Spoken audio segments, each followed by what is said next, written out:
একজন মহিলা রাস্তা দিয়ে হাঁটছিলেন যখন তিনি দেখলেন দুই ছেলের দুষ্টুমিতে বাসের বাইরে দুটি ফুটবল গড়িয়ে পড়ে গেছে এবং ড্রাইভার তার টেরই পাননি। তখন তিনি একটি বল জোরে মেরে বাসের ভিতর ফিরিয়ে দিলেন এবং আরেকটি বল এমন জোরে মারলেন যে 100 মিটার দূরে এগিয়ে যাওয়া বাসের ভিতর গিয়ে নিখুঁতভাবে ঢুকে গেল।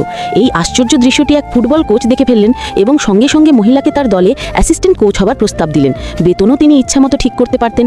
মহিলা না বলতে যাচ্ছিলেন, ঠিক তখনই তিনি দেখলেন সেই একই দল যে দল তাকে আগে বের করে দিয়েছিল গোল্ডেন বল কাপ জিতে গেছে। এই খবর তার সাহসকে আবার জাগিয়ে তুলল। তিনি কোনো অর্থের দাবি না করে সঙ্গে সঙ্গে চুক্তিতে সই করে দিলেন। যখন খেলোয়াড়রা জানতে পারল যে কোচ এমন এক মহিলাকে এনেছেন যাকে আগে এক ক্লাব নির্মমভাবে বের করে দিয়েছিল, তারা তার দক্ষতা নিয়ে সন্দেহ করতে লাগলো। খেলোয়াড়দের সন্দেহ দূর করতে মহিলা 3 ছিদ্রযুক্ত টার্গেট বোর্ডে দুর্দান্ত শট মেরে সবাইকে তাক লাগিয়ে দিলেন।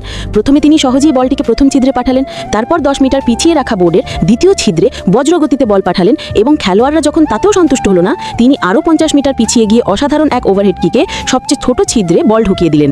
এটা দেখে খেলোয়াড়রা সম্পূর্ণভাবে তার যোগ্যতার সামনে মাথা নত করল। মহিলা ট্রেনিংয়ে এই তৃতীয় শ্রেণীর দলটি টানা জিতে চলল এবং সরাসরি রাজ্য ফুটবল লিগের সেমিফাইনালে পৌঁছে গেল। কিন্তু সেমিফাইনালে তাদের মুখোমুখি হতে হলো বিল্লি ক্লাবের, যারা ইতিহাসে কখনো হারেনি। খেলা শুরু হবার মাত্র 5 মিনিটের মধ্যেই আন্ডারডগ দল স্টার ফায়ার প্রথম গোল করে ফেলেছিল। বিল্লি ক্লাবের অধিনায়ক সঙ্গে সঙ্গে ইঙ্গিত দিলেন এবং অল্প সময় তারা টানা গোল করে স্টার ফায়ারের গতি থামিয়ে দিল। মহিলা অ্যাসিস্ট্যান্ট কোচ সঙ্গে সঙ্গে বুঝলেন যে প্রতিপক্ষ দল তাদের কৌশলগুলো আগেই জানে এবং ধীরে ধীরে সত্যি বেরিয়ে এলো পুরনো মালিক ইচ্ছেকৃতভাবে তাদের টিমের স্ট্র্যাটেজি বিল্লি ক্লাবকে বিক্রি করে দিয়েছে।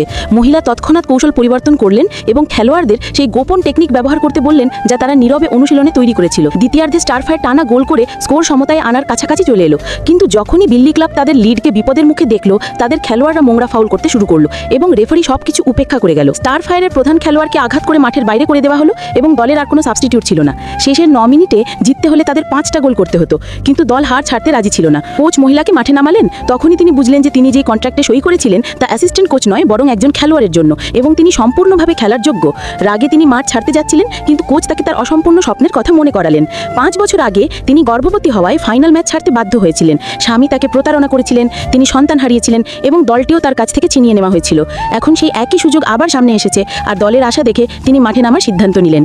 দর্শকরা তাকে নিয়ে হাসাহাসি করছিল, কিন্তু তিনি শান্তভাবে শুধু এটুকুই বললেন, যদি আমি বলি যে আমি এই ম্যাচ জিততে পারি তাহলে খেলা চালিয়ে যাও। আর ঠিক তার পরের মুহূর্ত প্রমাণ করে দেয় যে একবার ভেঙে পড়া মহিলা যখন আবার উঠে দাঁড়ায় তখন মাঠে সত্যিই অলৌকিক ঘটনা ঘটে যায়।